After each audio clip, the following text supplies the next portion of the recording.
அவை நாம் ஸ்தோத்திரிப்போம், துதிப்போம். கடந்த நிமிடம் வரை, கடந்த வாரத்திலிருந்து நாம் ஸ்தோத்திரம் ஏற்படும் மாதம் ஆரம்பித்த நாளிலிருந்து இந்த நிமிடம் வரை தெய்வம் நமக்கு கிருபையாய் ஜீவன் சுக பலன் தந்து, உணவு தந்து, உறைவிடம் தந்து, உடை தந்து பாதுகாத்தாரே. கொடிய தொற்று விஷக்கிரியங்களுக்கு விலக்கி நம்மை பாதுகாத்தாரே. அந்த தேவனுக்கு நாம் நன்றி நிறைந்த உள்ளத்தோடு நாம் இன்றைய ஆழத்திலிருந்து குடிவெளிகளை ஏறெடுப்போம், குடிவெளிகளை ஏறெடுப்போம். கர்த்தர் நல்லவர், கர்த்தர் நல்லவர். அவருடைய கிருபையிலும் உள்ளது, அவருடைய உண்மை தலைமுறை தலைமுறையும் உள்ளதென்று வேதத்தில் வாசிக்கிறோமே. கிருபை ஐஸ்வர்யம், இரக்கத்தில் ஐஸ்வர்யமுள்ள தெய்வத்தை நாம் அண்டிக் கொண்டிருக்கிறோம். ஆமாம், எனக்கோ கர்த்தரை அண்டிக் கொண்டிருப்பதை நலம் என்று ஆமாம் சங்கீதக்காரன் சொன்னவனாக நாம் அவரை அண்டி வாழ்வதனால் தான் இவ்வளவாய் ஆமாம் ஸ்தோத்திரம் சுகத்தோடு பலத்தோடு வாழ்ந்து கொண்டிருக்கிறோம். அந்த கிருபைக்காக தேவன் நாம் நன்றி சொல்வோம், தேவனுக்கு நாம் நன்றி சொல்வோம். துதிக்கிறோம் அப்பா, ஸ்தோத்திரிக்கிறோம் அப்பா. உன்னதரே, உயர்ந்தவரே, சிறந்தவரே, எல்லா கனத்துக்கும் மகிமைக்கும் துதிக்கும் ஸ்தோத்திரத்துக்கும் பாத்திரரே, நாம் நம்மை உயர்த்துகிறோம், மகிமைப்படுத்துகிறோம், ஸ்தோத்திரிக்கிறோம் ஐயா. மகா சபையிலே உம்மை துதிப்பேன். ஆமன், ஜனங்களுக்குள்ளே உம்முடைய கிரியைகளை விவரித்து சொல்வேன். ஹல்லேலூயா, ஹல்லேலூயா. உம்மை துதிக்கும்படியாக, உம்மை ஸ்தோத்திரிக்கும்படியாக எங்களுக்கு பாராட்டின எல்லா கிருபைகளுக்காக உமக்கு ஸ்தோத்திரம் ஐயா. ஹல்லேலூயா, ஹல்லேலூயா, ஹல்லேலூயா. அப்பா பிதாவே, நன்றி தகப்பனே, நன்றி தகப்பனே. ஆமென், ஸ்தோத்திரம். கர்த்தர் எங்களுக்கு செய்த எல்லா நன்மைக்கு தக்கதாகவும் ஆமென், ஹல்லேலூயா. அவர் தம்முடைய இரக்கங்களின்படியும் திரளான தயவுகளின்படியும் அவருடைய எங்களுக்கு செய்த மகா நன்மைக்கு தக்கதாகவும் கர்த்தருடைய கிரியைகளையும் கர்த்தருடைய துதிகளையும் பிரஸ்தாபம் பண்ணுவேன் என்று ஏசாயாவிலே வாசிக்கிறோம் ஐயா. நான் என்னுடைய துதிகளை கர்த்தாவை கிரியைகளை பிரஸ்தாபம் பண்ணும்படியாக கிரியைகளை தெரிந்தெடுத்திருக்கிற தயவுக்காகவும் ஸ்தோத்திரம். அனுதினமும் எங்கள் வாழ்க்கையிலே கர்த்தாவை நாம் உம்மை பிரதிபலிக்கிறவர்களாய் வாழ, உமக்கு உகந்த பாத்திரங்களாய் வாழ நீர் எங்களை இன்னும் தகுதிப்படுத்துவீராக. இந்த மரமேற்றினால் ஆராதனை வேலைக்காக ஸ்தோத்திரம். கர்த்தாவை ஸ்தோத்திரம் ஐயா. தொடர்ந்து எங்களை நடத்துகிறார். ஆராதனை ஒவ்வொரு பகுதியும் தேவனாய் கர்த்தருடைய கிருபை இருக்கும்படியாக ஜெபிக்கிறேன். ஆவியோடு கருத்தோடு பாட எங்களுக்கு பலன் தாரும். இடத்தின்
அல்லேலூயா.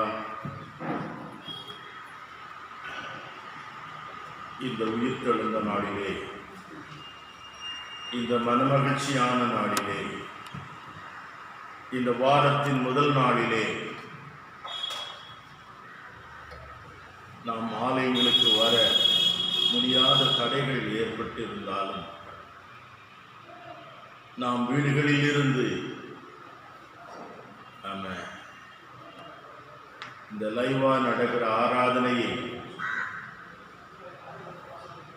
நீங்கள் கவனிக்கும்படி உங்களை அழைக்கிறேன். உயிர்த்தெழுந்த நாளிலே ஞாயிற்றுக்கிழமை ஆலயத்தில் வந்து எப்படி ஆராதிப்போமோ அதே போல உங்கள் வீடுகளில் இருந்து நம்ம பாடப்பட்ட பாடல்களையும் சேர்ந்து பாடியிருப்பீர்கள் என்று நான் விசுவாசிக்கிறேன். இப்பொழுது சொல்லப்படுகிற வசனங்களையும் கவனித்து நாம் ஆவியிலே வளர ஆண்டவர் நமக்கு கிருபை செய்வாராக. அல்லேலூயா. ஆமென். கோடாகுடி தோத்திரம்.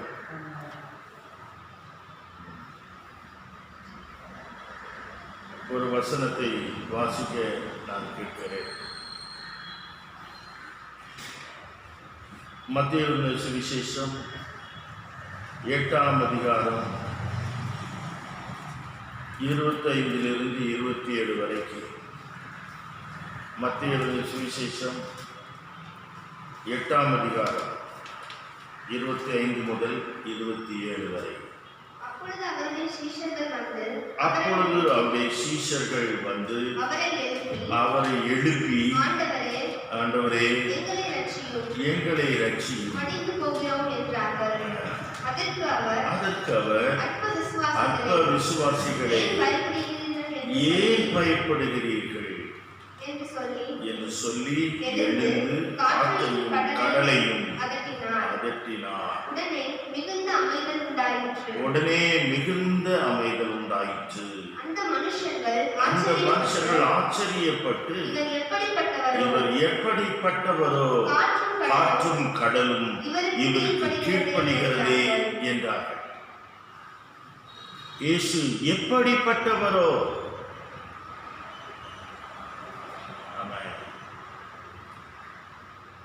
என்று எல்லாரும் ஆச்சரியப்பட்டார். அந்த மனுஷர்கள் என்றிருக்கிறது.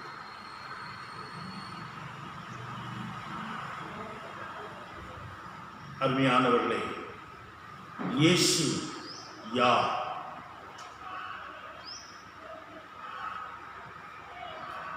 என்பதை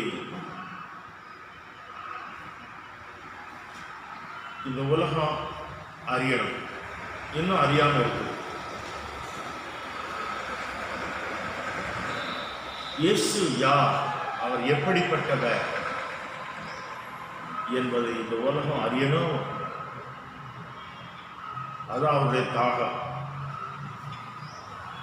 இயேசு இந்த பூலோகத்தில் மனிதனாய் வந்து அவதரித்து 33 ஆண்டுகள் வாழ்ந்து, நமக்காகவே வாழ்ந்து, நமக்காகவே மரித்து, நமக்காகவே இயேசு உயிரோடு எழுந்தார் என்று வேதம் நமக்கு தெளிவுபடுத்துகிறது. ஆமாம். இயேசு கூட இருந்த சீஷர்கள் தான் இந்த கேள்வியை கேட்கிறார். காற்றும் கடலும், கடல்ல பிரயாணப்படுறாங்க. அந்த படகுல இயேசு இருக்கிறார். இயேசுவை எழுப்புனாங்கன்றது. ஆமா, இயேசு நம்மை போல அவருக்கு களைப்பு வரும். அவர் தேவகுமாரன், மனுஷனாக இந்த உலகத்தில் அவதரித்தார். ஆமாம், நம்மை போல ஒரு மனித சரீரம். பசி எடுத்தது அவருக்கு, களைப்படைந்தார், தூங்கினார், இப்படியெல்லாம் தாகமாயிருந்தார். இதெல்லாம் அவருடைய மனித தன்மையை, அவர் மனிதன் என்பதை நமக்கு காட்டுகிறது. அல்லேலூயா. உண்மையிலே ஒரு முழு மனிதனாக அவர் இந்த உலகத்தில் வாழ்ந்தார். ஆனாலும் அவர் முழுமையான ஒரு தேவகுமாரன். ஆமென். அவரால் எல்லாம் செய்ய முடியும். அப்படி எல்லாவற்றையும் செய்ய வல்லவர் என்பதற்கு அப்பப்போ ஒவ்வொரு அற்புதங்களையும், ஆயிரக்கணக்கான அற்புதங்களையும் அவர் செய்தார். அதில் ஒன்றுதான் பிரயாணத்தில் இருக்கிறார். பிரயாணத்தில் இருக்கும்போது கடல்ல, கப்பல் ஒரு படகுல காற்று, கடல் கொந்தளிக்கிறது, காற்று அடிக்கிறது, புயல், படகு தத்தளிக்கிறது. அந்த படகில் இருந்தவர் சொல்றார்கள், என்ன சொல்றாங்க? நாங்கள் மடித்து போகிறது உமக்கு கவலை இல்லையா அப்படிங்கிற மாதிரி பேசுறாங்க. அவர் இருந்து சொல்றாரு, அற்ப விசுவாசிகளே ஏன் பயப்பட்டீங்க?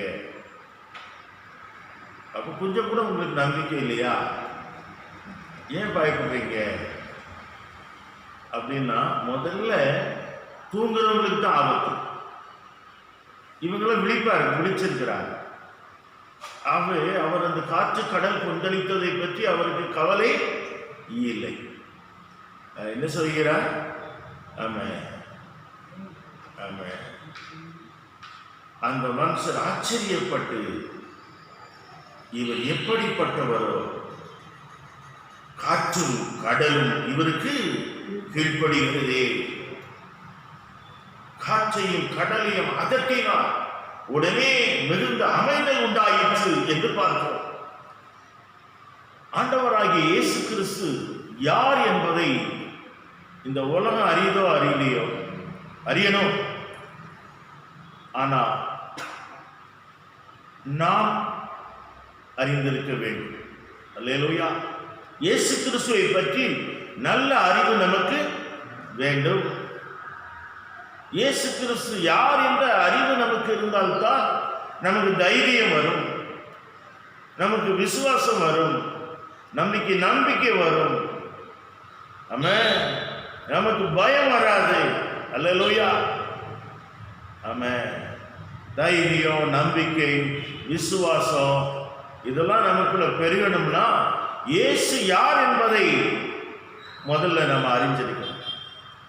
அன்றைக்கு அந்த படகில் இருந்த சீஷர்கள், இவர் எப்படி பட்டவரோ, காற்றும் கடலும் இவருக்கு கீழ்ப்படுகிறது. அப்போ அந்த காற்றும் கடலும் அமைதலாயிற்று என்று சொல்லப்பட்டிருக்கிறது. இதற்கு என்ன தெரிகிறது? அவருக்கு இயற்கையின் மேல் என்ன இருக்கிறது? அதிகாரம். காற்றை நிறுத்த முடியும், கடலை கொந்தளிப்பை அமைதிப்படுத்த முடியும். அப்ப இயற்கையின் மேல் அதிகாரம் உடையவர் இயேசு. அல்லேலூயா. இயற்கைகள் அவருக்கு கீழ்ப்படிந்தது. இப்போ அமைதியா கரை போல சேராங்க. அடுத்த ஒரு சம்பவத்தை பாருங்கள்.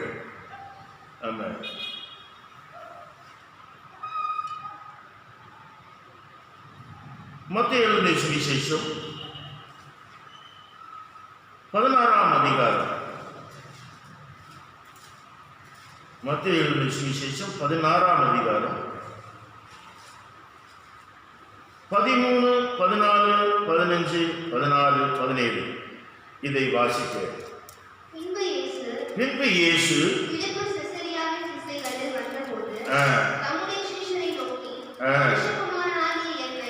மனுஷகுமாரனாகி என்னை ஜனங்கள் யார் என்று சொல்லுகிறார்கள்.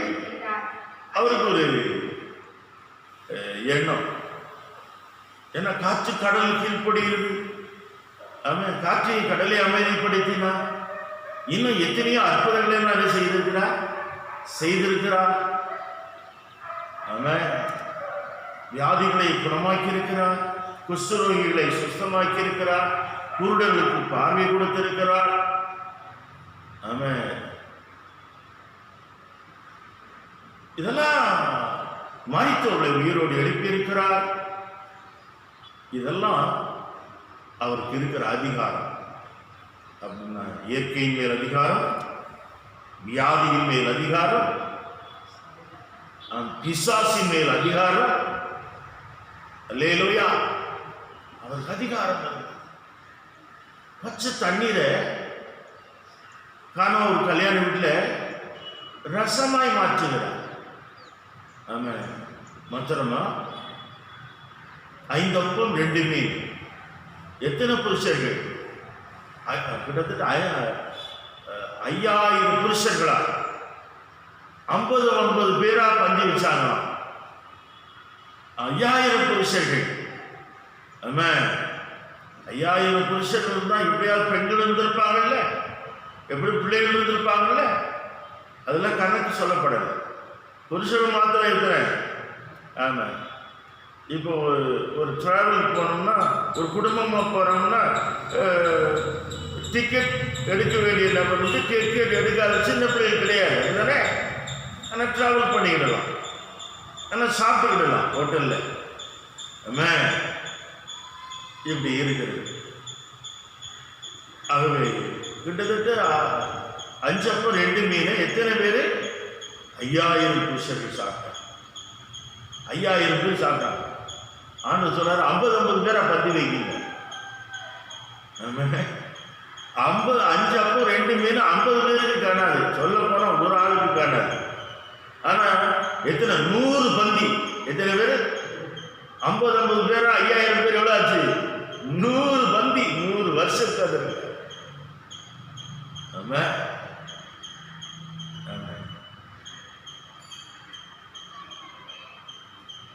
3:15 ஒரு ஆள் உட்கார்ந்து இருந்தாங்கன்னா, ஒரு ஆள் ஒரு 3 அடி 2 அடி இருந்தாலும் சரி, ஒரு கிட்டத்தட்ட 100 அடி நீளத்தில் அந்த பந்தி இருக்கும். 50 பேருக்கு அப்படித்தானே?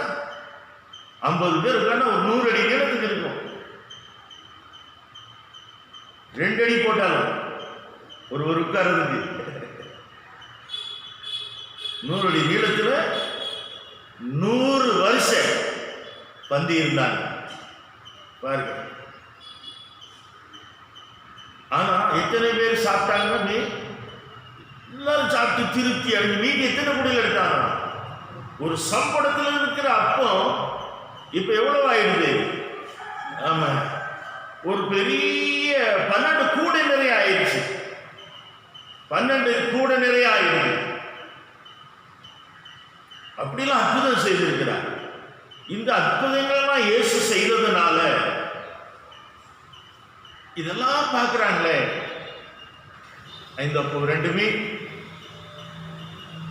பச்சை தண்ணீர் ரசமாகுது, காற்றும் கடல் என்ன செய்யுது? அமைதலாகுது. 10 குஷ்டரோகி சுகமாகிறான். பெரியவித்துடன் கண் திறக்கப்படுது. மரித்தவர்களை இயேசு உயிரோடு இருக்கிறார். நம்மளை பற்றி ஜனங்கள் எப்படி புரிஞ்சிருக்கிறாங்க அப்படிங்கிற ஒரு ஆசை அவருக்கு வந்துட்டு, ஒரு எண்ணம். நம்ம யாருன்னு புரிகிறாங்களா? இயேசு யார் என்பதை புரிய வேண்டும் என்றுதான் நான் விரும்பினேன். அதான் ஜனங்கள் என்னை யார் என்று சொல்லுகிறார்கள். 13ஆம் வசனத்தில் சொல்லப்பட்டது. மனுஷர்கள் மனுஷகுமாரனாகிய என்னை ஜனங்கள் யார் என்று சொல்கிறார்கள் என்று கேட்டார்கள். அதற்கு சிலர் உம்மை யோவான் ஸ்நானகன் என்றும், சிலர் எலியா என்றும், வேறு சிலர் எரேமியா அல்லது தீர்க்கதரிசியில் ஒருவர் என்றும் சொல்கிறார்கள். இப்படி பதில் சொல்றாங்க. இவர் மூலம் அற்புதம் நடக்கிறதுனால இவர் தீர்க்கதரிசியில் ஒருவர், எரேமியாவை உயிரோடு எழுந்து வந்துட்டாரு, எலியா தீர்க்கதரிசியே வந்துட்டாரு. இப்படி எல்லாம் பேசுறாங்க. ஏன்னா அற்புதங்கள் நடக்குதே. இயேசு கேள்விக்கு என்னை ஜனங்கள் யார் என்று சொல்லுகிறார்கள்? அதுக்கு பதில் சொன்னாங்க. இதெல்லாம் சொல்றாங்க. ரைட், ஜனங்கள் எல்லாம் சொல்றது கிட்டும். நீங்கள் என்னை யார் என்று சொல்லுகிறீர்கள்? 14ஆம் வசனம். அதற்கு அவர்கள் அப்பொழுது அவர் நீங்கள் என்னை யார் என்று சொல்கிறீர்கள் என்று கேட்டார். என்னை பற்றி நீங்க என்ன சொல்றீங்க? என கூட இருந்த சீசர்களை பார்த்து கேட்கிறார். ஆகவே உலகம் எப்படி இயேசுவை அறிந்திருக்கிறதோ, உலகம் எல்லா தெய்வத்திலும் ஒரு தெய்வம் இயேசு அப்படின்னு நினைக்கிறாங்க. இன்னொரு கூட்டம் இயேசு கிறிஸ்தவங்களுடைய தெய்வம். ஆமா, சிலர் இன்னும் வெளிநாட்டு சாமி அப்படிங்கிறாங்க. இப்படி பல விதத்தில் சொல்றாங்க. ஆனா இயேசு சீசர்களை பார்த்து நீங்கள் என்னை யார் என்று நினைக்கிறீர்கள்? அப்படி என்றால் திருச்சபை உலகம் எப்படி அறியுதோ, எப்படி நினைக்குதோ, எப்படி பேசுதோ, அது ஒரு பக்கம் இருந்தாலும் சபையின் அங்கத்தினர்களாகிய நாம் இயேசு கிறிஸ்துவை யார் என்று சொல்கிறோம்? இயேசு கிறிஸ்துவை நாம் யார் என்று நினைக்கிறோம்? அவர் யாரு? Who is Jesus? இயேசு யார்? What do you think about Jesus Christ? இயேசு கிறிஸ்துவை பற்றி என்ன நினைக்கிறோம்? அல்லேலூயா. அது ரொம்ப முக்கியம். எங்க அப்பா அம்மா கும்பிடுறாங்க, அதனால நாங்கள் கும்பிடுறோம். அப்படியா? எங்க அங்கிள் ஒரு இருக்காங்க, அவங்க கூட்டு போனாங்க, அதனால சர்ச்சுக்கு போறோம். அப்படியா? நம்ம வாழ்க்கையில இயேசு யார், அவர் எப்படிப்பட்டவர் என்பதை நாம் அறிய வேண்டும், அனுபவிக்க வேண்டும். அல்லேலூயா. அடுத்தபடியாக இந்த கேள்விக்கு பதில் யார் சொல்லுகிறார்? சீமோன் தான் பதில் சொல்லுகிறார். சீமோன் பேதுரு பிரதியுத்தரமாக, ஜீவனுள்ள தேவனுடைய குமாரனாகிய கிறிஸ்து. பேதுரு பதில் சொல்றார், நீ யார்? ஜீவனுள்ள தேவனுடைய குமாரன். ஆமென். நீ ஜீவனுள்ள தேவன். You are living God. Amen. The Son of God. Amen. நீ தேவனுடைய குமாரன். அதற்கு இயேசு அவனை நோக்கி, யோனாவின் குமாரனாகிய சீமோனே, நீ பாக்கியவான், மாம்சமும் ரத்தம் இது உனக்கு வெளிப்படுத்தவில்லை, பரலோகத்தில் இருக்கிற என் பிதா இது உனக்கு வெளிப்படுத்தினார். ஒரு அல்லேலூயா சொல்வோம். Peter, you are right. நீ சொல்றது ரைட்டு. ஆமென். நீ சொல்றதா சரி, சரியா புரிஞ்சுக்கிட்ட. இந்த வெளிப்பாட, இந்த ரெவல்யூஷனை யார் தந்திருக்கிறார்? கர்த்தரே உனக்கு தந்திருக்கிறார். அல்லேலூயா. இயேசு கிறிஸ்துவை பற்றி நமக்கு ஒரு நல்ல வெளிப்பாடு வேண்டும், ஒரு அறிவு வேண்டும், ஒரு அனுபவம் வேண்டும். அல்லேலூயா. ஆமென். சிலர் சொல்லுவாங்க, ஆமென், எத்தனை தடவை பாவம் செய்தாலும் தப்பு பண்ணாலும் உங்க இயேசு மன்னிச்சிருவார். அறியாமல் செய்தால் மன்னிப்பு, அறிந்து செய்தால் அதற்கு தண்டனை உண்டு. இயேசுக்கு மன்னிக்கிறவர் தான், மறக்கிறவர் தான். இனி பாவம் செய்யாது. பாவத்துக்கு இயேசுன்னு சொன்னாலே என்ன அர்த்தம்? ஜனங்களின் பாவங்களை நீக்கி ரட்சிக்கிறார். பாவத்திலிருந்து நம்மளை நீக்கி வேலைக்கு விடுவித்து நம்மளை வாழ வைக்க வந்தவர். அல்லேலூயா. ஆமென். அவருக்கு இன்னொரு பேர் உண்டு. ஆமென். Emmanuel, God is with us. நம்ம கூட தேவன் இருக்கிறார். நம்ம கூட இருக்க வந்த தெய்வம். நம்முடைய பாவம், சாபம், ஆமென், கர்ம பாவம், ஜென்ம பாவம் எல்லாத்தையும் தீர்க்க வந்தவர் இயேசு. அதை நாம் தெளிவாக அறிந்திருக்க வேண்டும். இன்னும் பாருங்க, பேதுரு இப்படி சொல்றார். இன்னொரு மனுஷன் இருக்கிறான் அந்த காலத்திலேயே. லூக்கா எழுதின சுவிசேஷம் 9ஆம் அதிகாரம். லூக்கா 9ஆம் அதிகாரம்.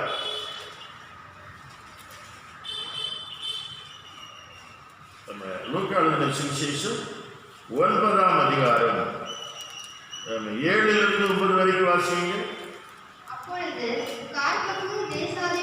காற்பங்கு தேசாதிபதியாகிய ஏரோது அவரால் செய்யப்பட்ட யாவையும் கேள்விப்பட்டதும் அன்றி சிலர் யோவான் மரித்து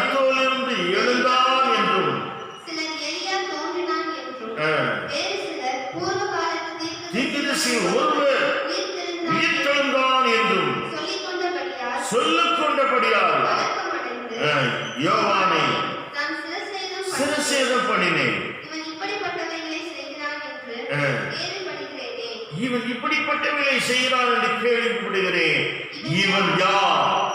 ஏரோது. இவன் யார் என்று ஏரோது சொல்லி அவரை பார்க்க, இயேசுவை பார்க்க விரும்பினான். யாரு? தேசாதிபதி. தேசாதிபதி, காற்பங்கு தேசாதிபதி ஏரோது. அமெரிக்க அதிபர் மாதிரி, யூகே அதிபர் மாதிரி, அல்லேலூயா. வடகொரியா அதிபர் கிம் மாதிரி, சீனா அதிபர் மாதிரி ஒரு அதிபர் யாரு? ஏரோது. இயேசு செய்த அற்புதங்கள் எல்லாம் கேள்விப்படுறான். ஜனங்கள் அப்படி இப்படின்னு சொல்றாங்க. இவன் யோவான் ஸ்நானகனை நம்ம முடிச்சிட்டோமே, சிரசேதம் பண்ணியாச்சே. ஆமா, இவன் யார் என்று பார்க்க வகையினா, இவன் யார்? அவன் பெரிய அதிபதி இல்லையா? இன்னும் இயேசுவை யாரா? மரியாள் யோசேப்பு வீட்டில் பிறந்தவன், தச்சன் வீட்டில் பிறந்தவன் தான். ஆனால் அற்புதங்கள் நடக்கு, அதிசயங்கள் நடக்கு, பெரிய பெரிய காரியங்கள் எல்லாம் மரித்தவர்களை கூட அந்த ஆள் உயிரோடு எழுப்புறான். அப்படின்னு தான் ஏறுவதுக்கு என்ன வந்துச்சு? இவன் யார்? ஆமாம், இவன் யார்? ஏறுவதுக்கு அப்படி ஒரு கேள்வி. ஆமாம். அடுத்தபடியாக 20ஆம் அதிகாரம், யோவான் 20ஆம் அதிகாரம், யோவான் 20ஆம் அதிகாரம். இங்கே ஒரு மனிதனை பார்க்கிறோம்.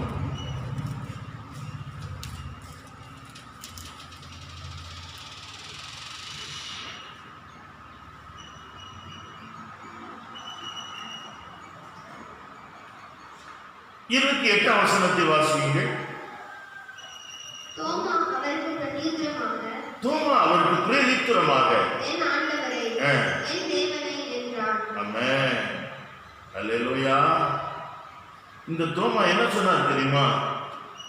19ஆம் வசனம், மாதத்தின் முதல் நாளாகிய அன்றைய தினம் சாயங்கால வேளையிலே சீஷர்கள் கூடியிருந்த இடத்தில் யூதர்களுக்கு பயந்ததினால் கதவுகள் பூட்டப்பட்டு இருக்கையில் இயேசு வந்து நடுவே நின்று உங்களுக்கு சமாதானம் என்றார். உயிர்த்தெழுந்த ஆண்டவர், ஆமென், மரித்து உயிர்த்தெழுந்த ஆண்டவர், ஆமென், சீஷர்களை சந்திக்கிறதுக்கு வர மரணத்தை ஜெயித்தவர். அல்லேலூயா. இயேசு மரணத்தை ஜெயித்தவர்.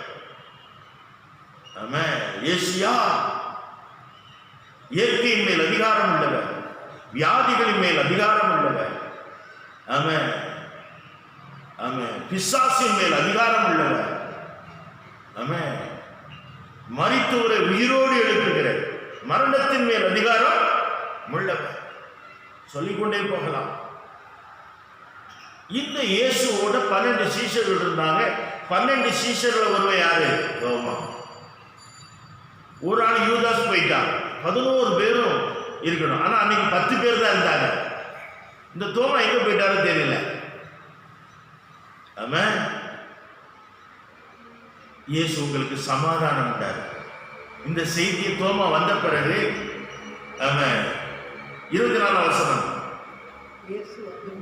இயேசு வந்திருந்த போது 12 ஒருவனாகிய திதுமு எனப்பட்ட தோமா என்பவன் அவரோடு கூட இருக்கவில்லை. மற்ற சீஷர் கர்த்தரை கண்டோம் என்று அவனுடைய சொன்னார்கள். அதற்கு அவன் அவருடைய கைகளில்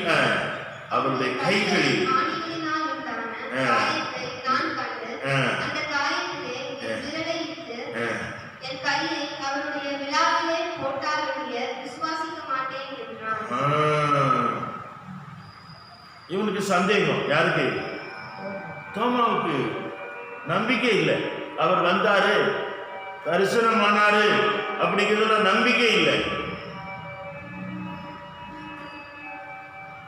அவர் வந்தாரு அப்படிங்கிறதுல நம்பிக்கை இல்லை. நான் நேரம் பார்க்கணும், அவரை தொட்டு பார்க்கணும். ஆமென் ஆமென். கைகளில் அப்படி விழாவில் காயங்கள் எல்லாம் பார்க்கணும். அப்படி பார்த்தாலே நான் நம்ப மாட்டேன். உடனே ஆண்டவர் ஸ்பெஷலா ஒரு 8 நாளைக்கு பிறகு யாரை பார்க்க வராரு? 8 நாள். ஏன்னா 40 நாள் உயிர்த்து வளர்ந்த ஆண்டவர் ஒவ்வொருடைய டவுட்டையும் கிளியர் பண்ணிக்கிட்டே இருக்கிறார். சீசர்களுக்கெல்லாம் அதுல ஒரு சீசனுக்கு தான் வந்தேன் உயிரோடு எழுந்துட்டேன்னு சொல்லணும்ல. 8 நாளைக்கு பிறகு தோமாவை பார்க்க வர்றார். பார்த்து என்ன சொல்றாரு?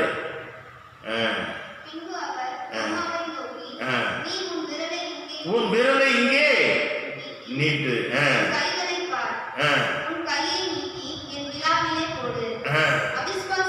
அவிசுவாசியாய் இராமல் விசுவாசியாயிரு. ஆமென் அப்படிங்கிறார். இப்பதான் டவுட் கிளியர் ஆகுது. என்ன சொல்லுகிறான் தோமா? அதற்கு பிரதியுத்தரமாக, என் ஆண்டவரே, என் தேவனே, my lord, my God, my God, oh my God, oh my lord, என் தேவனே. ஆமென். அல்லேலூயா. அவன் அறிகிறான், என் தேவனே. அவ்வளவு. அதனாலதான் இந்தியாவுக்கு அவன் அனுப்பினார். அவ்வளோ டவுட் எல்லாம் எனக்கு கிளியர் பண்ணிட்டாங்க. இவன் எங்கே போனோம்? இந்தியாவுக்கு. ஆனால் அவர் முதல் கட்டின ஆலயத்தெல்லாம் நான் போய் பார்த்துருக்கேன். எங்கள் கேரளா அங்கே கட்டின ஆலயம், அந்த தேவாலயத்தெல்லாம் பார்த்தோம். அவர் பயன்படுத்தின செருப்பு தோமா, அவர் படுத்துறங்கிய கட்டில், அவர் உபயோகப்படுத்தின காணிக்கை பெட்டி. காணிக்கை பெட்டின்னா பார்த்தீங்கன்னா பெரிய பெட்டி. ஆமாம், அவ்வளவு பெட்டி. ஆமாம், அதெல்லாம் இருக்கு. அவர் பயன்படுத்தினது, தோமா பயன்படுத்தினது. அவர் ஞானசானம் கொடுத்த இடம் மற்றவங்களுக்கு. அல்லேலூயா. அதெல்லாம் இருக்கு. அங்கே பெரிய ஒரு தேவாலயம் கட்டப்பட்டிருக்கு. அங்கே பெரிய ஒரு ஹையர் செகண்டரி ஸ்கூல் இருக்கிறது. ஆமென். தோமா அவர் சேர, சோழ, பாண்டியர் இந்த 3 மன்னர்களையுமே சந்திச்சிருக்கிற அந்த நாட்களில் தோமா. சோழ மன்னன், சொல்லுவாங்க மணிநீதி சோழன் அப்படிலாம் சொல்லுவாங்க. சோழ மன்னர்களில் ஒருவன் மணிநீதி சோழன். சோழ பெருமாள் ரட்சிக்கப்பட்டிருக்கார் அந்த காலத்தில் தோமாவுடைய சுவிசேஷத்தினாலே. தமிழகத்தில் தான் அவர் மரித்தார். தமிழகத்தில் தான் அவர் அவருடைய பாடி இன்னும் இருக்கு, அடக்கம் பண்ணி. சென்ட் தாமஸ் மவுண்ட், அது சரித்திர உண்மை. அல்லேலூயா. ஆகவே தோமாவுக்கு கிளியர் பண்றார். அவருடைய டவுட்லாம் கிளியர் ஆயிடுச்சு. அவர் சொல்ற டவுட் தோமான். டவுட் தோமா இங்க வரல, விசுவாச தோமா தான் இந்தியாவுக்கு வந்தார். ஆமென். அல்லேலூயா. ஆமென் ஆமென். என் தேவனே, மை லார்ட், மை காட். ஆமென். என்ன சொல்கிறார்? என் ஆண்டவனே, என் தேவனே. அதற்கு இயேசு, தோமாவே, நீ கண்டதனால விசுவாசிக்கிறார், காணாதது விசுவாசிக்கிறவர்கள் பாக்கியவான்கள் என்றார். ஆமென். இயேசு கிறிஸ்துவை பற்றி அவர் யார் எங்க அறிவு நமக்கு வேண்டும், அனுபவமும் வேண்டும். ஆமென். அவர் மரணத்தை ஜெயித்தவர். அல்லேலூயா. இன்னும் பாருங்க, தோமாவுக்கு அடுத்தாப்புல இன்னொரு மனிதனை பார்க்கிறோம். அப்போஸ்தலர் 9:5 வாசிங்க. அப்போஸ்தலர் 9:5. அதற்கு அவன், ஆண்டவரே, நீர் யார் என்றான். ஆண்டவரே நீ யார்? ஆண்டவரே நீ யார்? நீ துன்பப்படுத்துகிற இயேசு நானே. அப்போஸ்தலர் 9ஆம் அதிகாரத்தில் சவுலை கர்த்தர் பவுலா மாற்றினார். வந்த வழியில் உனக்கு தரிசனமாகிய ஆமென் இயேசு, ஆமென் இயேசு அவனுக்கு தரிசனம் பேசுறார். இந்த ஆள் அந்த காலத்தில் ரொம்ப படிச்சார். அன்னைக்கு இருக்க பார்லிமெண்ட்ல ஒரு உறுப்பினர், இவர் யூதன், வைராக்கியமான யூதன், நியாயப்பிரமாணத்தை நல்ல கற்று தேறின மனிதன். இவருக்கு இயேசு ஆண்டவர் ஒருவர் உண்டு நம்புறவர், காட் இஸ் ஒன், அதை நம்புறவர் யாரு? தோமா. ஆனா இயேசு ஆண்டவர்னு அவருக்கு நம்பிக்கை வரல.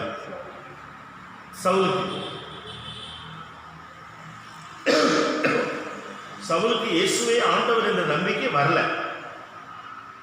அவர் பழைய ஏற்பாட்டை பின்பற்றினவர், நியாயப்பிரமாணத்தை பின்பற்றினவர், நியாயப்பிரமாணத்தின்படி குற்றம் சாட்டப்படாதவர்.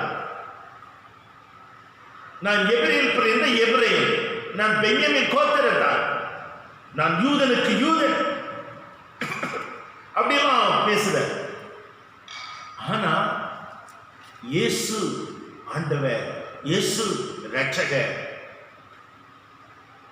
என்பது அவருக்கு நம்பிக்கை வரல. சவுலுக்கு ஏன் நம்பிக்கை வரலன்னா, இந்த சந்தேகத்துக்கு காரணம் என்னன்னா, வேதத்தில் ஒரு உண்மை சொல்லப்பட்டிருக்கிறது. மத்திய எழுதின சுவிசேஷம் 28ஆம் அதிகாரத்திலே ஒரு உண்மை சொல்லப்பட்டிருக்கிறது. அல்லேலூயா. அது என்ன உண்மை அப்படின்னா,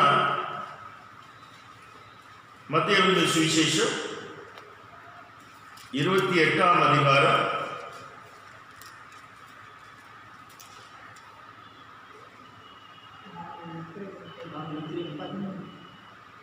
கவனிங்க.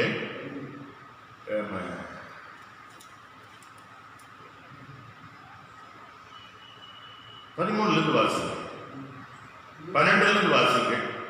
இவர்கள் கூப்பரோடே கூடி வந்து ஆலோசனை பண்ணி சேவகருக்கு வேண்டிய பணத்தை கொடுத்து, நாங்கள் நித்திரை பண்ணுகையில் அவனுடைய சீஷர்கள் ராத்திரியிலே வந்து அவனை களவாய் கொண்டு போய்விட்டார்கள் என்று சொல்லுங்கள். இது தேசாதிபதிக்கு கேள்வியானால் நாங்கள் அவரை சம்மதப்படுத்தி உங்களை தப்புவிப்போம் என்றார்கள். அவர்கள் பணத்தை வாங்கிக் கொண்டு தங்களுக்கு போதிக்கப்பட்டபடியே செய்தார்கள். இந்த பேச்சு யூதர்களுக்குள்ளே இந்நாள் வரைக்கும் என்ன நினைப்பா, இயேசு உயிர்த்தெழுந்தாருங்கிறத நேரம் பார்த்தாங்க. சேவகர்கள் கல்லெல்லாம் உருண்டு ஓடுறத பார்த்தாங்க, எல்லாம் பூமி அதிர்ந்ததெல்லாம் பார்த்தாங்க. ஐயா ஏன் கேட்கிறீங்க அப்படின்னு பிரதான ஆசாரியன்ட்ட போய் இந்த நிகழ்வு, உயிர்த்தெழுந்த நிகழ்வை போய் சொல்றாங்க. மெதுவா பேசு அப்படின்னு சொல்லாங்க யார்ட்டையும் அப்படின்னு வேண்டிய பணத்தை கொடுத்தாங்க. அவன் மெய்யே பொய்யாக்குறான். இயேசு உயிர்த்தெழுந்த செய்தியை அந்த காவல் செய்த காவல்காரர்கள், பிரதான ஆசாரியர்கள், மூப்பர்கள் வேண்டிய பணத்தை கொடுக்கலாம். அப்பவே லஞ்சம் கொடுக்கலாம் பாருங்க, அப்பவே லஞ்சம் கொடுக்குறான். வேண்டிய பணத்தை கொடுத்து நடந்ததுபடி சொல்லாத, நாங்க சொல்றபடி சொல்லு. எப்படி சொல்லணும்? நாங்க தூங்கிக்கிட்டு இருக்கும் போது சீசர்கள் இயேசுவை களவா கொண்டு போய் வேற இடத்துக்கு கொண்டு போயிட்டாங்க அப்படி சொல்லுங்க. அந்த பேச்சு இந்நாள் வரைக்கும் யூதர்கள் மத்தியிலே இருக்கு. சீசர்கள் அந்த பாடியை கொண்டு போயிட்டாங்க. ஏற்கனவே அப்படி சொல்றாங்க. அந்த எத்தனை உயிரோடு இருந்திருப்பான், உயிரோடு இருந்திருப்பேன்னு சொல்லியிருக்கிறான். இவன் சீசர்கள் ராத்திரியா எங்கேயாவது கொண்டு போய் புதைச்சிட்டு இயேசு உயிர்த்தெழுந்தினார் இவங்க சொல்லிடுவாங்க அப்படின்னு பிரதான ஆசாரியர் பிலாத்து இடத்துல கேட்கிறார்.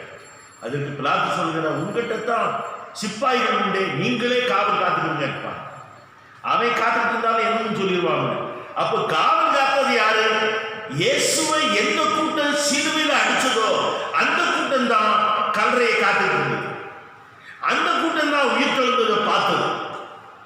ஆனா வேண்டிய பணத்தை கொடுத்து பொய்ச்சாட்சி சொல்ல வச்சான். நான் நினைக்கிறேன் தோமாவும் இதை நம்பியிருப்பானோ. ஏன்னா இதே அதிகாரத்தில் பார்த்தீங்கன்னா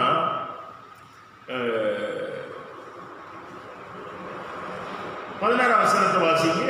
11 கலிலேயாவிலே இயேசு தங்களுக்கு குறித்திருந்த மலைக்கு போனார்கள். அங்கே அவர்கள் அவரை கண்டு பணிந்து கொண்டார்கள். சிலரோ சந்தேகப்பட்டார்கள். பார்த்தீங்களா, அந்த கூட்டத்திலேயே ஒரு சந்தேகப்பட்ட கூட்டம் இருந்தது. சிலரோ சந்தேகப்பட்டார்கள், சிலர் பணிந்து கொண்டார்கள். அதுல 2 கூட்டம் இருக்கு பாருங்க. சீசர்கள் கூட்டத்திலே பணிந்து கொண்ட கூட்டம், சந்தேகப்பட்ட கூட்டம். ஆகவே இந்த சந்தேகம் வளர்கிறது.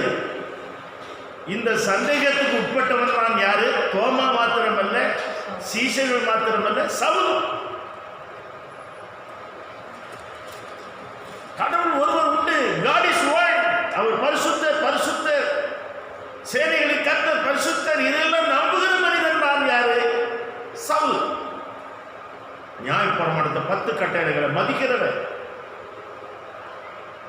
ஆனா இயேசு உயிர்த்தெழுந்தத அவன் நம்பல. காரணம் என்ன?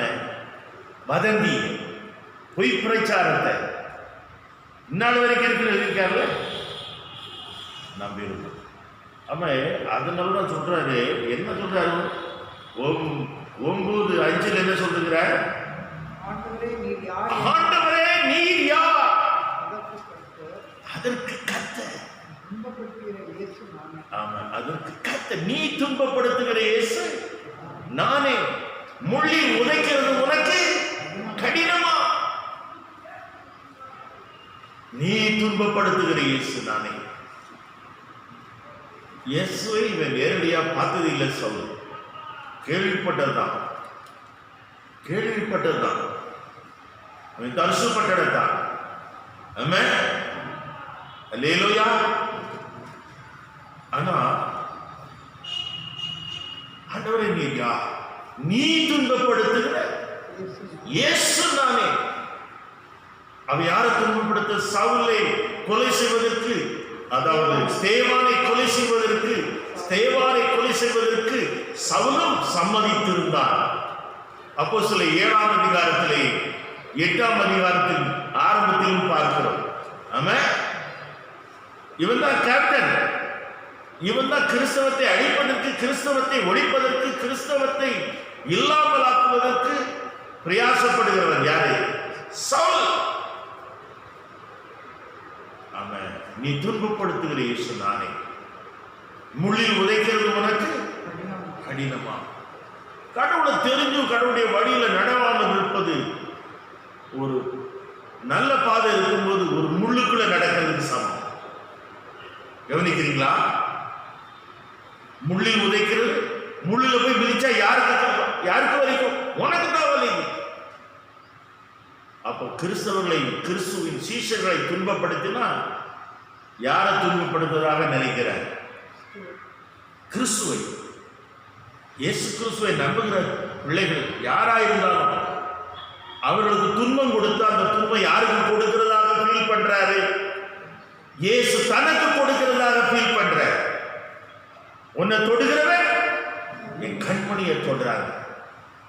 இந்த காலையில், இந்த உயிர்த்தெழுந்த நாளில் நம்முடைய ஆண்டவர் மரணத்தை ஜெயித்தவர் என்பதை, உயிர்த்தெழுந்தவர் என்பதை, உயிரோடு இருக்கிறவர் என்பதை, ஜீவிக்கிறவர் என்பதை நாம் மறந்து போக. ஆமென், அல்லேலூயா. ஆமென். இவங்க டவுட் எல்லாம் கிளியர் ஆயிடுச்சு. யார் டவுட்டு? இவர் யாரோ, இவர் எப்படிப்பட்டவரோ, இவன் யாரோ, நான் தொட்டு பார்க்காட்ட நம்ப மாட்டேன். ஆண்டவரை நீரா சவுல நீ துன்பப்படுத்துகிற இயேசு, அவனையும் கிளியர் பண்ணிட்டார். ஒரு அல்லேலூயா சொல்லுவோம். அதே சவுல தான் சொல்லுகிறார், பவுலாக்கிட்டார். இயேசுவே கிறிஸ்து. கிறிஸ்து என்றால் மேசியா, உலக ரட்சகர், பாவ பரிகாரி, மீட்பர். அந்த காலத்திலே யோபு அத்தனை பாடு, அத்தனை கஷ்டத்திலும் துன்பத்திலும் ஒரு பாட்டு பாடுறாரு, என் மீட்பர் உயிரோடு இருக்கிறார். அவர் சொல்கிறார், கிறிஸ்து எனக்கு ஜீவன், சாவு எனக்கு ஆதாயம். கிறிஸ்துவின் அன்பை விட்டு என்னை பிரிப்பவன் யார்? பசி, பட்டினி, நாசம், மோசம், மரணம் எதுவானாலும் என்னை யாரை விட்டு பிரிக்க முடியாது. கிறிஸ்து இயேசுவின் மேல் உள்ள அன்பை விட்டு என்னை பிரிக்க மாட்டாது என்று நிச்சயித்து இருக்கிறேன். ஒரு கிறிஸ்தவனை இந்த உலகத்தில் உள்ள உபத்திரவம், துன்பம் ஏதுவை கிறிஸ்துவை விட்டு பிரிக்க கூடாது. எந்த சூழ்நிலையிலும் பிரிக்க முடியாது. அதுதான் அந்த அனுபவம். அறிவு மாத்திரம் போதாது, அனுபவம். இயேசுவை யார் என்று சவுல் பவுலாய் மாறி அணிந்தார். அந்த பவுல் அப்போஸ்தலனாய் மாறுகிறார். அல்லேலூயா. அவர் தீமோத்தேயு எழுதுகிறார் பாருங்க. தன்னோடு இருக்கிற உடன்படியானாகிய தீமோத்தேயு எழுதுகிறார். யாரை? ஆமென். தீமோத்தேயுவுக்கு பவுல் எழுதுகிறார். ஒரு வசனத்தை வாசிப்போம். 1 தீமோத்தேயு 6ஆம் அதிகாரம் 15-16 வாசிங்க. 1 தீமோத்தேயு 6ஆம் அதிகாரம் 15-16. அந்த பிரசன்னமாக்குவதை தேவன் தம்முடைய காலங்களில் வெளிப்படுத்துவார். அவரே நித்தியானந்தம் உள்ள நித்தியானந்தம் இயேசுதான். யார் யாருக்கோ நித்தியானந்தம் பேர் வைக்கிறாங்க. நித்திய ஆனந்தத்தை தருகிறவர் இயேசு. நித்திய ஆனந்த அவரே நித்தியானந்தம் உள்ள ஏக சக்ராதிபதி. அவர் ராஜாதி கர்த்தாதி கர்த்தா. ஒருவராய் சாவாமை உள்ளவரும் சேரக்கூடாத ஒளியில் வாசம் பண்ணுகிறவரும்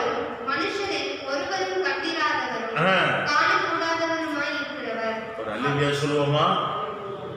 தீமோத்தேயுவே, நம்முடைய ஆண்டவர் இயேசு சாதாரணமானவர். அவர்தான் நித்தியானந்தம். அவர்தான்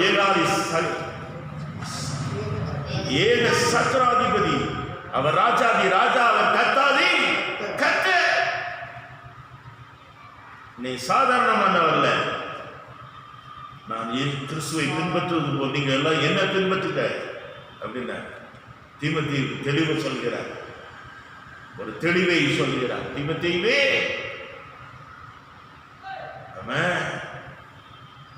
அல்லேலூயா. 1 தீமோத்தேயு 6ஆம் அதிகாரம் 15-16 வசனம் இப்படி சொல்லுகிறது. அடுத்து அப்போஸ்தலன் பவுல் தான் சொல்லுகிறார். தீத்துக்கு என்ன எழுதுகிறார் பாருங்க. தீத்து 2ஆம் அதிகாரம். தீத்து 2ஆம் அதிகாரம்.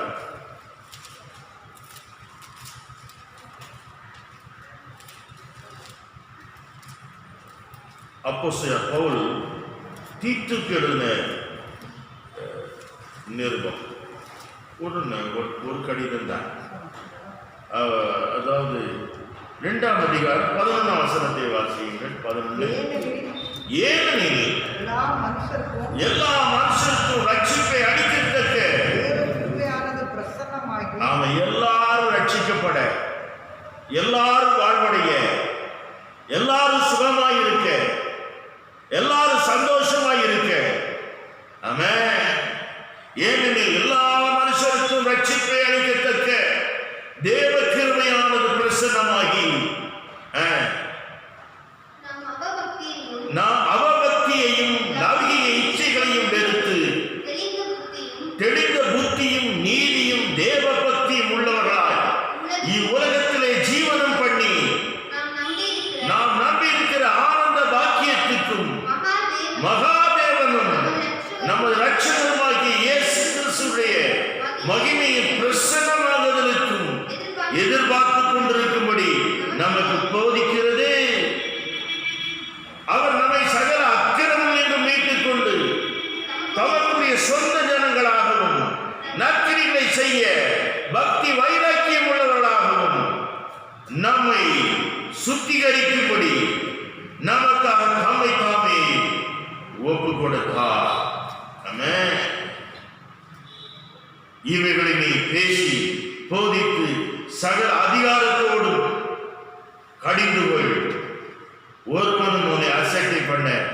இடக்கூடாது இருப்பாயாக. அல்லேலூயா. அவர் எப்படிப்பட்டவரா? ஆமென். அல்லேலூயா. நாம் நம்பி இருக்கிற ஆனந்த பாக்கியத்துக்கும் மகாதேவனும் நமது ரட்சகருமாகிய இயேசு கிறிஸ்து. இயேசு கிறிஸ்து யாரு? நாம் நம்பி இருக்கிற ஆனந்த பாக்கியத்துக்கு அவர்தான் ஆனந்தம். என்றும் ஆனந்தம் இயேசு தருகிறார். ஆனந்த வாழ்வை, மகிழ்ச்சி வாழ்வை, வெற்றி வாழ்வை ஆமென் நமக்கு கொடுத்து வந்த மகாதேவன் நம்முடைய இரட்சகர் தீத்துக்கு எழுதுகிறார். ஆமென். இந்த மார்க்கத்தாராகிய புருஷரியாக ஸ்திரியாக பார்த்தா அவர்களை ஜெயில போடுறது, அவர்களை கொல்றது, இப்படி திரிந்த மனிதன் அதே இயேசுவை யார் என்று அறிந்து தன் உடன் ஊழியர்களுக்கும் திருச்சபைக்கும் இதை எழுதி வைத்து சென்றிருக்கிறார். அல்லேலூயா. ஒரு அல்லேலூயா சொல்லுவோம். ஆமென். அடுத்தபடியாக யோவான் எழுதின நிருபம் 1 யோவான் 5ஆம் அதிகாரம் 20ஆம் வசனத்தை வாசிங்கள். 1 யோவான் 5ஆம் அதிகாரம் 20ஆம் வசனம். அன்றியும் நாம் சத்தியம் உள்ளவரை அறிந்து கொள்வதற்கு தேவனுடைய குமாரன் வந்து நமக்கு புத்தியை தந்திருக்கிறார் என்றும் அறிவோம். அவருடைய குமாரனாகிய இயேசு கிறிஸ்து எனப்பட்ட சத்தியம் உள்ளவர் கொள்ளும் இருக்கிறோம். இவரே மெய்யான தேவனும் நித்திய ஜீவனுமாயிருக்கிறார். அன்றியும் நாம் சத்தியம் உள்ளவரை அறிந்து கொள்வதற்கு தேவனுடைய குமாரன் வந்து நமக்கு புத்தியை தந்திருக்கிறார் என்றும் ஆமென் அறிவோம். அவருடைய குமாரனாகிய இயேசு கிறிஸ்து எனப்பட்ட சத்தியம் உள்ளவருக்குள்ளும் இருக்கிறோம். இவரே மெய்யான தேவனும் நித்திய ஜீவனுமாயிருக்கிறார். இயேசு கிறிஸ்துவே மெய்யான தேவன். எத்தனை பேர் ஆமென் சொல்றீங்க? இயேசு கிறிஸ்துவே மெய்யான தேவன். நாவுகள் யாவும் அறிக்கையிடும். ஆமென் ஆமென். கால்கள் யாவும் முடங்கும். அல்லேலூயா. ஆமென். இவரே மெய்யான தேவனும் நித்திய ஜீவனுமாம். இயேசு கிறிஸ்துயா. கிறிஸ்துவ சமுதாயம் நல்ல அறியணும். இவரே நித்திய ஜீவனும். ஆமென். இவரே மெய்யான தேவனும் நித்திய ஜீவன். இவர்தான் வாழ்வியா, இவர்தான் மோட்சமையா, இவர்தான் பரலோகமையா. ஆமென். நரகம் இருப்பது பிசாசு இருக்கிற இடம், பரலோகம் என்பது இயேசு இருக்கிற இடம். ஆமென். நரகம் அழுகையும் பற்கடிப்பும் வேதனையான இடம். பரலோகம் சந்தோஷமும் மகிழ்ச்சியும் சமாதானமும் நீதியும் நிறைந்த ஒரு இடம். அப்ப இயேசு இருக்கிற இடம் தான் இது பரலோகம். ஆமென். பரலோகம் தான் என் பேச்சு, பரிசுத்தம் தான் என் மூச்சு. பக்தர் பாடுறாரு. அல்லேலூயா. ஆமென். தெளிவாய் அப்போஸ்தலன் யோவானுக்கு கர்த்தர் வெளிப்படுத்துறார் பாருங்க. 1:18 வாசிங்க. 1:18 வாசிங்க. 1:18 வாசிங்க. வெளிப்படுத்துற விசேஷம் 1:18. இதோ மரித்தேன், ஆனால் சதா காலங்களிலும் நான் உயிரோடு இருக்கிறேன். ஆமென். நான் மரணத்துக்கும் பாதாளத்துக்கும் உரிய திறமையை உடையவனாய் இருக்கிறேன். யோவான், பயப்படாத, நான் உயிரோடு இருக்கிறேன். பத்துமு தீவில தன்னன் தனிமையில் யோவான் நாடு கடத்தப்பட்டிருக்கிறார். பத்மு என்ற தீவில மனித சஞ்சாரம் இல்லை, யாரும் இல்லாத இடத்துல தனிமை. இதே ஒரு நாள் கர்த்தருடைய நாளிலே அவர் ஆவிக்குள்ளானார். அவருக்கு வெளிப்படுத்தப்பட்டதான். ஆமென். இதோ மரித்தேன், ஆனால் சக காலங்களில் நான் உயிரோடு. ஆமென். நான் உயிரோடு இருக்கிறேன். ஆமென். இது வெளிப்படுத்துகிறார். ஆமென் ஆமென். அப்படின்னா நான் உயிரோடு இருக்கிறேன். உண்மை, அது உண்மை. நான் உயிரோடு இருக்கிறேன், நான் ஜீவிக்கிறேன், நான் மரணத்தை ஜெயித்தேன். உண்மை அது. நீ பயப்படாத, நான் உன் கூட இருக்கிறேன். நான் மரணத்துக்கு பாதாளத்துக்குரிய திறவுகளை உடையவராய் இருக்கிறேன். அதே வெளிப்படுத்தின விசேஷம் 1:5 வாசிங்க. உண்மையுள்ள சாட்சியும் மரித்தோருக்கு முதல் பிறந்தவரும் பூமியின் ராஜாக்களுக்கு அதிபதியுமாகிய இயேசு கிறிஸ்துவினால் உங்களுக்கு கிருபையும் சமாதானமும் உண்டாவதாக. ஒரு அல்லேலூயா சொல்லுவோம். அல்லேலூயா. நம்மிடத்தில் அன்பு கூர்ந்து தமது இரத்தத்தினாலே நம்முடைய பாவங்களை நம்மை கழுவி தம்முடைய பிதாவாகிய தேவனுக்கு முன்பாக நம்மை ராஜாக்களும் ஆசாரியர்களும் ஆக்கின அவருக்கு மகிமையும் வல்லமையும் என்றென்றைக்கும் உண்டாயிருப்பதாக. ஆமென். நம்மளை சாதாவாக்கல, நம்மளை எப்படி ஆகிறார்? ஆமென். அவர் ரத்தத்தினாலே ஆசாரியர்களாக்கி இருக்கிறார். ஆமென். அல்லேலூயா. பிதாவாகிய தேவனுக்கு முன்பாக நம்மை ராஜாக்களும் ஆசாரியர்களும் ஆக்கி. ராஜாக்கள் ஆசாரியர். அன்னைக்கு ஒரு ஆசாரியனா இருந்தான். ஆமாம், மெல்கிசேதேக்கு. அவன் ஒரு ஆசாரியன், அவன் ராஜா. ஆமாம், அவன் ராஜாவும் கூட, அவன் ஆசாரியும் கூட. அந்த ஆசாரிய மெல்கிசேதேக்கு ஆபிரகாம் தரிசனமாக கொடுத்தார். ஆமாம், ஒரு அல்லேலூயா சொல்லுவோம். ஆமாம், அருமையானவர்களே, அவர் உண்மை உள்ள சாட்சி. அவரை பற்றி ஆண்டவர் தன்னை பற்றி என்ன செய்கிறாரு? யோவானுக்கு இதெல்லாம் சொல்றார். சத்தியம் உள்ளவர். வெளிப்படுத்தின விசேஷம் 8ஆம் அதிகாரம் 1 வாசிக்க சீக்கிரமா. 8 வாசிக்க. வெளிப்படுத்தின விசேஷம் 3ஆம் அதிகாரம் 1ஆம் வசனத்திலிருந்து 8 வரை. கர்த்தருடைய தூதனுக்கு நீ எழுத வேண்டியது என்னவென்று. சாரி. ஆமாம். 3ஆம் அதிகாரம் 7ஆம் வசனம் 8ஆம் வசனம். பிலதெல்பியா சபையின் தூதனுக்கு எழுத வேண்டியது என்னவெனில், பரிசுத்தம் உள்ளவரும் சத்தியம் உள்ளவரும் தாவீதின் திறவுகோலை உடையவரும் ஒருவரும் பூட்டக்கூடாதபடி திறக்கிறவரும் ஒருவரும் திறக்கக்கூடாதபடி பூட்டுகிறவருமாய் இருக்கிறவர் சொல்லுகிறார். ஆமா, இத்தனை அதிகாரம் படைச்சவர் தான் யாரு? நம்முடைய ஆண்டவராகிய இயேசு கிறிஸ்து. அவர் சத்தியம் உள்ளவர். எப்படிப்பட்டவரா? ஆமென். சுத்தம். அவர் பரிசுத்தம் உள்ளவரும். அவர் எப்படிப்பட்டவர்? பரிசுத்தம் உள்ளவரும். அடுத்து சத்தியம் உள்ளவரும். அடுத்து தாவீதின் திறவுகோலை உடையவர். அப்படின்னா என்ன? சகல அதிகாரம் படைத்தவர். சத்தியம், பரிசுத்தம், அதிகாரம் சொல்லுகிறதாவது. ஆமென். அல்லேலூயா. அப்படிதான் சொல்றாரு. 20ஆம் வசனத்தை வாசிங்க. இதோ வாசற்படியிலிருந்து தட்டுகிறேன், ஒருவன் சத்தத்தை கேட்டு கதவை திறந்தார். அவனிடத்தில் நான் பிரவேசித்து அவனோட போஜனம் பண்ணுவேன், அவனும் என்னோட போஜனம் பண்ணுவான். ஒரு அல்லேலூயா சொல்லுவோம். ஒவ்வொரு வீட்டுக்கு முன்னாலே அவர் நிற்கிறாரியா? ஒவ்வொரு தனி மனிதனுக்கு முன்னாலே நிற்கிறாரியா? ஆமென். ஒரு தனி மனிதன், ஏசப்பா என் கூட வாங்க, என் கூட இருங்கன்னு கூப்பிட்டா அவன் கூட இருப்பார். அவன் வாழ்க்கையில் இருக்கிற பாவம் சாபத்தை எல்லாம் மாற்றி அவனை வாழ வைப்பார், அவனை உயர்த்துவார்.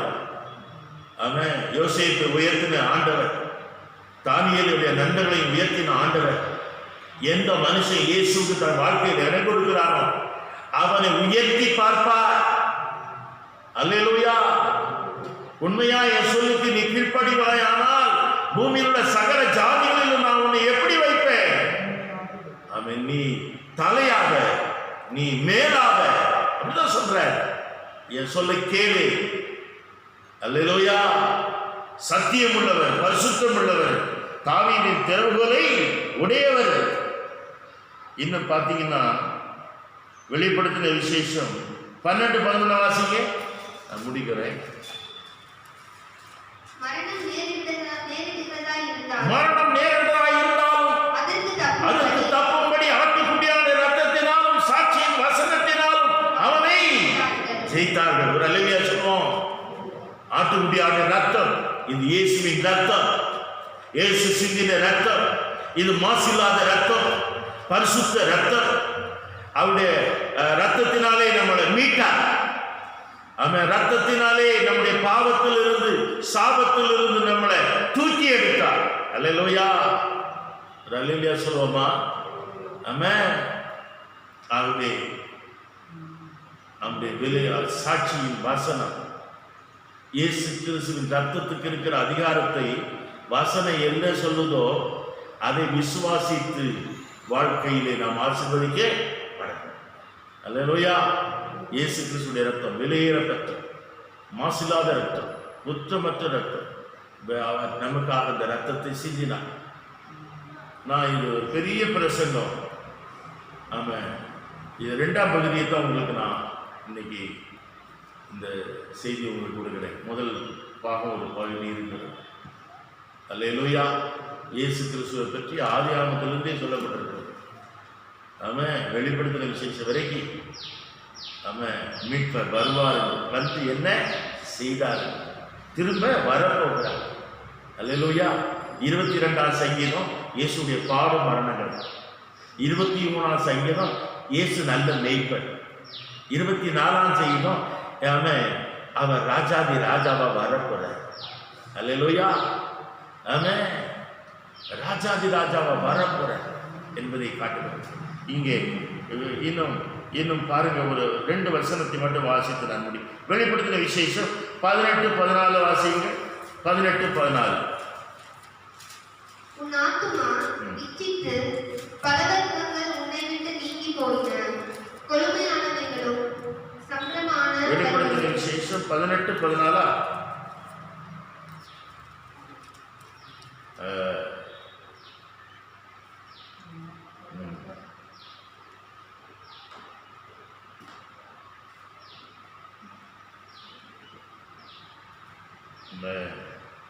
பத்தொன்பது 16 வாசியுங்கள். பரலோகத்தில் இருக்கிற சேனைகள் வெண்மையும் சுத்தமுமான வெள்ளிய வஸ்திர தரித்தவர்களாய் வெள்ளை குதிரையின் மேல் ஏறி அவருக்கு பின் சென்றார்கள். புறஜாதிகளை வெட்டும்படிக்கு அவருடைய வாயிலிருந்து கூர்மையான பட்டயம் புறப்படுகிறது. இரும்பு கோலால் அவர்களை அரசாளுவார். அவர் சர்வ ராஜாதி ராஜா 16 வசனம். ராஜாதி ராஜா ராஜாதி ராஜா கர்த்தாதி கர்த்தர் என் நாமம் அவருடைய வஸ்திரத்தின் மேல் அவருடைய தொடையின் மேலும் எழுதப்பட்டிருக்கிறது. ஒரு அல்லேலூயா சொல்லுவோம். அவர் கர்த்தாதி கர்த்தர், அவர் ராஜாதி ராஜா, அவர் பூமி உள்ள ராஜாக்களுக்கெல்லாம் அதிபதி. அவர் பூமி உள்ள ராஜாக்களுக்கெல்லாம் அதிபதி. அல்லேலூயா. திருச்சபையே, தேவஜானமே, நம்முடைய ஆண்டவர் இயேசு கிறிஸ்து யார்?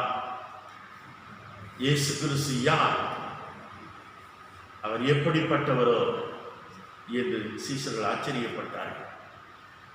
ஆமென். அல்லேலூயா. ஆமென். பேதுரு சொல்லுகிறார், நீ ஜீவனுள்ள தேவனுடைய குமாரனாகிய கிறிஸ்து. ஏனென்று சொல்கிறார், அவர் செய்த அற்புதங்கள் எல்லாம் கேள்விப்பட்டு இவன் யார்?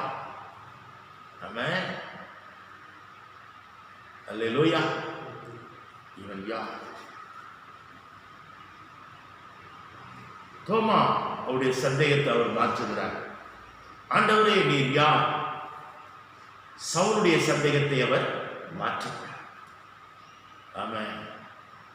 புதிய ஏற்பாட்டில் அநேக நிருபங்களை நமக்கு எழுதி கொடுத்தவர் அப்போஸ்தலனாகிய பவுல் தான். ஆமென். ஆகவே அவர் சொல்கிறார், 1 கொரிந்தியர் 2ஆம் அதிகாரம் 9ஆம் வசனத்தை வாசியுங்கள். 1 கொரிந்தியர் 2ஆம் அதிகாரம் 9ஆம் வசனம். எழுதப்பட்டிருக்கிறபடி தேவன் தம்மிடத்தில் அன்பு கூறுவர்களுக்கு ஆயத்தம் பண்ணினதை கண் காணவும் இல்லை, காது கேட்கவும் இல்லை, தோன்றவும் இல்லை. நம்ம வாழ்க்கையில் எத்தனையோ நன்மைகளை கர்த்தர் நமக்கு வச்சிருக்கிறார், சம்பாதிச்சு வச்சிருக்கிறார். எல்லாம் அவருடைய கையில் இருக்கிறது. எனக்கு அது வேணும் இது வேணும் நம்ம அவர்கிட்ட சிட்டம் போட்டு கொடுக்க வேண்டிய அவசியம் இல்லை. அவருக்கு பிரியமா நடந்தோம்னா எல்லாம் நமக்கு வரும். பலசரக்கு கடைக்கு சிட்டம் போட்டது மாதிரி நமக்கு அவருக்கு சிட்டம் போட்டு கொடுக்க வேண்டிய அவசியம் இல்லை. அவருக்கு பிரியமா நடந்தா, அவர் மேல அன்பு கூர்ந்திருந்தா போதும், ஒரு குறை நமக்கு வர. அல்லேலூயா. சத்தியம் உள்ளவரும் பரிசுத்தம் உள்ளவரும் சத்தியம் உள்ளவரும் தாவீதின் திறவுகோலை உடையவரும் ஆகிய ஒரு பூட்டக்கூடாதபடி திறக்கிறவரும் திறக்கக்கூடாதபடி பூட்டுகிறவர் சொல்லுகிறதாவது, உனக்கு கொஞ்சம் பலன் இருந்தும் என் நாமத்தை நீ மறுதலியாமல் என் வசனத்தை நீ கை கொண்டபடியா உனக்கு முன்பாக நான் திறந்த வாசலை வைத்திருக்கிறேன், ஒருவனும் அதை பூட்ட மாட்டான். இது நம்முடைய ஆண்டவர் இயேசு நமக்கு திருச்சபைக்கு கொடுத்த வாக்குத்தத்தம். அவர் நமக்கு திறந்த வாசலை வச்சிருக்கிறார். எல்லா ஆசீர்வாதங்களும் திறந்து வச்சிருக்கிறார். டேக் இட், எடுத்துக்கோ, பெற்றுக்கொள், என் நாமத்தில் எதை கேட்டு நான் தருவேங்கிறார். ஒரு அல்லேலூயா சொல்லுவோம். கேளுங்கிற பொழுது கொடுக்கப்படுங்க. சுகம், சௌக்கியம், ஆசீர்வாதம் எல்லாத்தையும் தருவார். அவர் இருக்கிறார். அவர் திருச்சபை தலைவர், அவர் தான் தலை, நம்மளாம் அவருடைய சரீரம். நம்ம கைவிடுவாரா? ஒரு நாள் நம்மை கைவிட மாட்டார். இந்த காலை வேளையிலே, இந்த உயிர்த்தெழுந்த நாளிலே நம்முடைய ஆண்டவராய் இயேசு கிறிஸ்து யார் என்ற நல்ல அறிவும் அனுபவம் நமக்கு வேண்டும்.